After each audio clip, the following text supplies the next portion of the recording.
I first encountered the Dominicans at St. Dominic's in San Francisco. I was very late for a meeting with the director of transfer students at the University of San Francisco and became completely lost. So lost that the whole day was spent looking for the university. And at around 5 o'clock, I stopped in front of a Catholic church and decided I would go in and would pray, and that at least I would have prayed inside a Catholic church and I could have said I could have accomplished something that day. And when I went in and sat down in the pews, a group of men dressed in white came out into choir stalls and began to chant Vespers, which I had never heard before. So I just sat and listened and prayed along with them.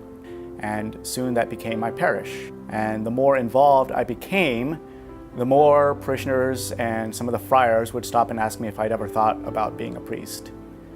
And I had, but I didn't want to think about it. So I pushed it aside until it just became such a frequent occurrence that I decided I couldn't push it aside any longer. I didn't want to become a priest because that seemed like such an abnormal thing. It was something for somebody who lived a stranger life than the life I wanted to live, and at the same time somebody who lived a holier life than I thought I was capable of living.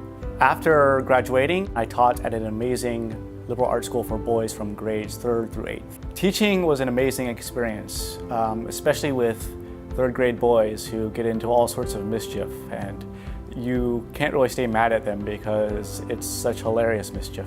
But they're very curious, they're so willing to be led, and so enthusiastic if only you know how to communicate the enthusiasm for learning that people are born to have, and I would hope to get back into teaching again.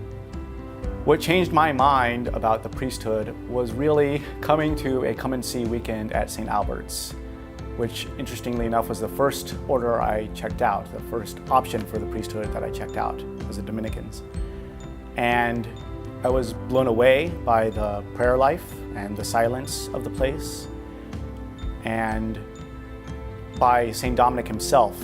At the end of the weekend, the vocation director gave us all a biography of St. Dominic, and I devoured it and just thought, this person is amazing.